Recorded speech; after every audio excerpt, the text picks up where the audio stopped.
Hi friends, stock ಮಾರ್ಕೆಟಲ್ಲಿ ದುಡ್ಡು ಮಾಡಬೇಕಂದ್ರೆ ಕಂಪ್ನಿಗಳ ಬ್ಯಾಲೆನ್ಸ್ ಶೀಟ್ ನೋಡಬೇಕು ಅಂತ ಏನಿಲ್ಲ. ಮ್ಯೂಚುವಲ್ ಫಂಡ್ಗಿಂತ ಕಮ್ಮಿ ಖರ್ಚಿನಲ್ಲಿ ಒಂದೇ ಷೇರಿನಂತೆ ಇಡೀ ಮಾರ್ಕೆಟ್ ಮೇಲೆ ಹೇಗೆ ಇನ್ವೆಸ್ಟ್ ಮಾಡೋದು ಗೊತ್ತಾ? ಅದೇ ETF. ಇದು ಕಂಪ್ಲೀಟ್ ಡೀಟೇಲ್ಸ್ ಈ ವಿಡಿಯೋದಲ್ಲಿ ಕವರ್ ಮಾಡ್ತೀನಿ ವಿತ್ ಲೈವ್ ಆಗಿ, ಹೇಗೆ ಬೈ ಮಾಡಬೇಕು, ಹೇಗೆ ಸೆಲ್ ಮಾಡಬೇಕಂತ. ಓಕೆ, ಬರೀ ₹300 ನೀವು ಭಾರತದ ಟಾಪ್ 50 ಕಂಪ್ನಿಗಳು ನಿಫ್ಟಿ 50 ಮಾಲೀಕರಾಗ್ಬೋದು. ETF ಮೂಲಕ ಇದು ಸಾಧ್ಯ. ಓಕೆ, ಇವತ್ತಿನ ವಿಡಿಯೋದಲ್ಲಿ ETF ಅಂದರೆ ಏನು, ಭಾರತದಲ್ಲಿ ಲಭ್ಯ ಇರುವ ಟಾಪ್ ETFs ಯಾವುವು ಮತ್ತು ಅದರಲ್ಲಿ ಹೇಗೆ ಹೂಡಿಕೆ ಮಾಡುವುದು ಅಂತ ವಿವರವಾಗಿ ನೋಡೋಣ. ಓಕೆ, ನೆಕ್ಸ್ಟ್ ಈಗ ನೋಡಿ, ಈಗ ನಾನು ಇದು ಜಿರೋದವ್ರದಿರುವ ಕೈಟ್ಸ್ ಅಪ್ಲಿಕೇಶನ್ನು. ಓಕೆ, ಇದರಲ್ಲಿ ಹೇಗೆ ETF ಮ್ಯೂಚುವಲ್ ಫಂಡ್ಸು ಯಾವ ಥರ ಬೈ ಮಾಡಬೇಕು ಅದೆಲ್ಲ ಇನ್ ಡೀಟೇಲ್ ಆಗಿ ನೋಡೋಣ. Okay, ETFs. ಓಕೆ, ETF ಅಂದರೆ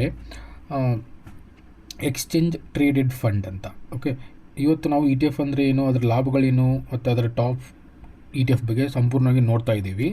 ಓಕೆ, ಮೊದಲು ETF ಅಂದರೆ ಏನಂತ ತಿಳ್ಕೊಳ್ಳೋಣ ಪರ್ಫೆಕ್ಟಾಗಿ, ಆಮೇಲೆ ನೆಕ್ಸ್ಟ್ ಅದ್ರ ಬಗ್ಗೆ ಹೇಗೆ ಇನ್ವೆಸ್ಟ್ ಮಾಡಬೇಕಂತ ತಿಳ್ಕೊಳ್ಳೋಣ.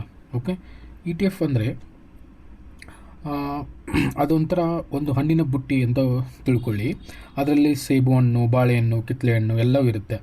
ಬಟ್ ಅದೇ ನೀವು ಓನ್ಲಿ ಸ್ಟಾಕ್ಸ್ ಪರ್ಚೇಸ್ ಮಾಡಿದರೆ, ಪರ್ಟಿಕ್ಯುಲರ್ ಸ್ಟಾಕ್ಸು, ನೀವು ಪರ್ಟಿಕ್ಯುಲರ್ ಹಣ್ಣನ್ನೇ ಮಾತ್ರ ಪರ್ಚೇಸ್ ಮಾಡಬೇಕು. ಮೀನ್ಸ್ ನಿಮಗೆ ಆ ಹಣ್ಣು ಒಳ್ಳೆಯದು ಸಿಗ್ಬೋದು, ಕೆಟ್ಟದ್ದು ಸಿಗ್ಬೋದು. ಫ್ಯೂಚರಲ್ಲಿ ಆ ಹಣ್ಣು ನಿಮಗೆ ಲೈಕ್ ಆಗ್ಬೋದು ಮತ್ತು ನಿಮಗೆ ಡಿಸ್ಲೈಕ್ ಆಗ್ಬೋದು. ಸೊ ಅದಕ್ಕೋಸ್ಕರ ನೀವು ಪರ್ಟಿಕ್ಯುಲರ್ ಸ್ಟಾಕ್ಸ್ ಬೈ ಮಾಡಿದರೆ ಅದು ನಿಮ್ಮ ಇಂಟ್ರೆಸ್ಟ್ ಪರ್ಪಸ್. ಓಕೆ, ನಿಮ್ಗೆ ಯಾವ ಥರ ಇಂಟ್ರೆಸ್ಟ್ ಇರುತ್ತೆ, ಯಾವ ಫೀಲ್ಡಲ್ಲಿ ನಿಮಗೆ ಯಾವ ಸೆಕ್ಟರಲ್ಲಿ ಇದು ಇಂಟ್ರೆಸ್ಟ್ ಇರುತ್ತೆ, ಯಾವ ಸೆಕ್ಟರಲ್ಲಿ ಮೋರ್ ನಾಲೆಜ್ ಇರುತ್ತೆ, ಅದ್ರ ಮೇಲೆ ಬೈ ಮಾಡ್ಬೋದು.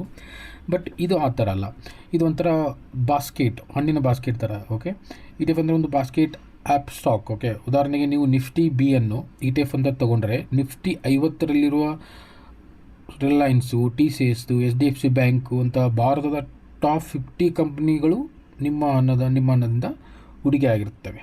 ಓಕೆ, ಸೊ ಅದಕ್ಕೋಸ್ಕರ ನೀವು ಸ್ಟಾಕ್ ಮಾರ್ಕೆಟಲ್ಲಿ ನಿಮಗೆ ಅಷ್ಟು ಐಡಿಯಾ ಇಲ್ಲ ಅಂದರೆ ನೀವು ETF ಥ್ರೂನು ಇನ್ವೆಸ್ಟ್ ಮಾಡ್ಬೋದು. ಓಕೆ,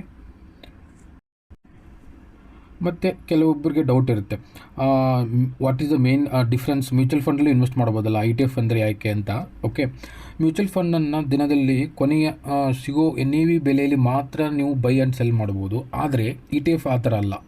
ನಾರ್ಮಲ್ ಶೇರ್ಗಳ ಥರ ಮಾರ್ಕೆಟ್ನಲ್ಲಿ ಅವರ್ಸ್ನಲ್ಲಿ 9:15 to 3:30 ಅವರ್ಸ್ ಒಳಗಡೆ ನೀವು ಯಾವಾಗ ಬೇಕಾದರೂ ಲೈವ್ ಪ್ರೈಸ್ನಲ್ಲಿ ತೊಗೋಬೋದು ಮತ್ತು ಮಾರ್ಬೋದು. ಸೊ ಅದೇ ಮೇನ್ ಡಿಫ್ರೆನ್ಸು. ಮತ್ತು ಮ್ಯೂಚುವಲ್ ಫಂಡ್ ಆ ಥರ ಅಲ್ಲ, ದಿನದ ಕೊನೆಯ ಟೈಮ್ನಲ್ಲಿ ಅದು NAV ಬೆಲೆಯಲ್ಲಿ ಮಾತ್ರ ಬೈ ಸೆಲ್ ಮಾಡ್ಬೋದಾಗುತ್ತೆ. ಸೊ ಅದೇ ಮೇನ್ ಡಿಫ್ರೆನ್ಸು. ಓಕೆ, ಈಗ ನೋಡಿ, this video is educational purpose only. ಇದಕ್ಕೆ ನಾವು ಏನಾದರೂ ಬೈ ಮಾಡಿ ಸೆಲ್ ಮಾಡಿ ಅಂತ ಆ ಥರ ಏನು ರೆಕಮೆಂಡ್ ಮಾಡೋಲ್ಲ, ಇದು ಎಜುಕೇಷನ್ ಪರ್ಪಸ್ ಅಷ್ಟೇ. ಓಕೆ, ಈಗ ನಾನು ಯಾವ ETF ಇನ್ವೆಸ್ಟ್ ಮಾಡಿದ್ದೀನಿ, ಗೋಲ್ಡ್ ETF, ಸಿಲ್ವರ್ ETFಸು, ಅದು ಯಾವುವು ಅಂತ ನಿಮ್ಗೆ ತೋರಿಸ್ತೀನಿ ವಿತ್ ಲೈವ್ ಆಗಿ. ಓಕೆ, ನೀವು ಜಸ್ಟ್ ಇದು ಜಿರೋದವ್ರದ್ದು ಕೈಟ್ ಆ್ಯಪ್ ಥ್ರೂ ಬಂದರೆ ಇಲ್ಲಿ ತೋರಿಸುತ್ತೆ ನೋಡಿ, ವಾಚ್ ಲಿಸ್ಟು, ಆರ್ಡರ್ಸು. ಇಲ್ಲಿ ವಾಚ್ ಲಿಸ್ಟಲ್ಲಿ ಕ್ಲಿಕ್ ಮಾಡಿ ಜಸ್ಟ್ ETF ಅಂತ ಸರ್ಚ್ ಮಾಡಿ. ಓಕೆ, ನಿಮಗೇನಾದರೂ ಗೋಲ್ಡ್ ಅಂತ ಬಂದರೆ ಗೋಲ್ಡ್ ETF. ಓಕೆ, ಇಲ್ಲಿ ನೋಡಿ gold ETF, Mira asset, gold ETF, BSE ಇದೆ, NSE, ಈ ಥರ ಡಿಫ್ರೆನ್ಸ್ ಇರುತ್ತೆ. ಸೊ ನನಗೆ ICICIದು ಬೆಟರ್ ಅನಿಸ್ತು, ಅದಕ್ಕೆ ನಾನು ಗೋಲ್ಡ್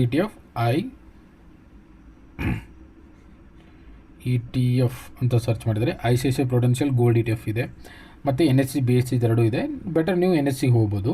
ಸೊ ನಾನು NSEಯಲ್ಲಿ ಗೋಲ್ಡ್ ETFನ ಸ್ಟಾರ್ಟ್ ಮಾಡಿದ್ದೀನಿ. ಓಕೆ, ಇದೇ ಥರ ಯಾವ್ಯಾವ ಡಿಫ್ರೆಂಟ್ ETFs ಇದೆ ಇಂಡಿಯಾದಲ್ಲಿ ಅಂದರೆ, ಇಕ್ವಿಟಿ ಇಂಡೆಕ್ಸ್ ಫಂಡ್ ETF ಇದೆ.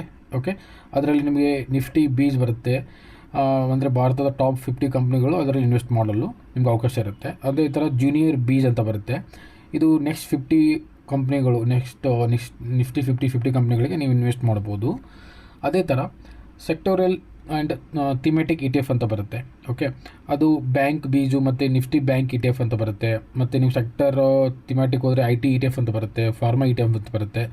ಮೀನ್ಸ್ ಆ ಸೆಕ್ಟರ್ ರಿಲೇಟೆಡ್ ETF ಫಂಡ್ಸು ಅದು ETF ಆ್ಯಡ್ ಆಗಿರುತ್ತೆ. ಅದೇ ಥರ ಕಾಮಡಿಟಿ ETF ನಾ ಈಗ ತೋರಿಸಿದ್ದಲ್ಲ, ಕಾಮಡಿಟಿ ಅಂದರೆ ಅಲ್ಲಿ ಗೋಲ್ಡ್ ಬೀಜು, ಸಿಲ್ವರ್ ETF ಈ ಥರ ನಿಮಗೆ ಕಾಮಡಿಟಿಯಲ್ಲಿ ಬರುತ್ತೆ.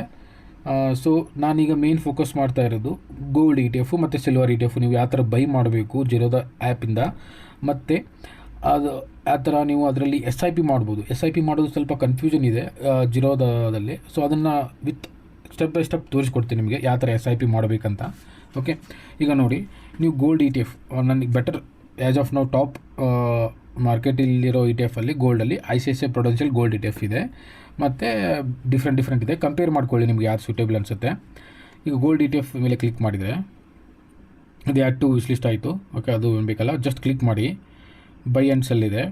ಓಕೆ, ನೀವು ಬೈ ಮೇಲೆ ಕ್ಲಿಕ್ ಮಾಡಿದರೆ ಕ್ವಾಂಟಿಟಿ ಎಷ್ಟು ಬೇಕು.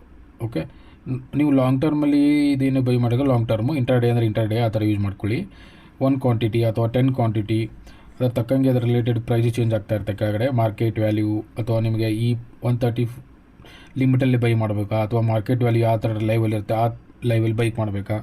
ಸೊ ಈ ಥರ ನೀವು ETF ಬೈ ಮಾಡ್ಬೋದು. ಓಕೆ, ಸ್ವೈಪ್ ಟು ಬೈ ಅಂದರೆ 10 ಕ್ವಾಂಟಿಟಿ ಗೋಲ್ಡ್ ETF ಬೈ ಆಗುತ್ತೆ, ನಿಮ್ಮ ಡಿಮಾರ್ಟ್ ಅಕೌಂಟಲ್ಲಿ ಬಂದು ಆ್ಯಡ್ ಆಗುತ್ತೆ. ಓಕೆ, ಸೊ ಅದೇ ಥರ ಸಿಲ್ವರಲ್ಲೂ ನನಗೆ ICICI ಇದೆ ಬೆಟರ್ ಅನಿಸ್ತು. ಸೊ ಇದು just for understanding purpose, not any recommendation ನಿಮಗೆ, ಇದು ಅಂಡರ್ಸ್ಟ್ಯಾಂಡಿಂಗೇ. ಅದಕ್ಕೋಸ್ಕರ ಈಗ ಸಿಲ್ವರ್ ETF ಅಂತನ್ನಿ, ICICI Prudential ಸಿಲ್ವರ್ ETF ಅಂತಿದೆ. ಅದೇ ಥರ ಇದನ್ನು ನೀವು ಜಸ್ಟ್ ಕ್ಲಿಕ್ ಮಾಡಿರ್ಬೋದು, buy sell recommendation. Okay, so ಈ ಥರ ನೀವು ಬೈ ಮತ್ತು ಸೆಲ್ ಮಾಡ್ಬೋದು. ನಾನು ಆಲ್ರೆಡಿ ಬೈ ಮಾಡಿ ತೋರಿಸ್ತಾ ಇದ್ದೀನಿ ನನ್ನ ಪೋರ್ಟ್ಫೋಲಿಯೋದಲ್ಲಿ. ಓಕೆ, ಇಲ್ಲಿ ನೋಡಿ,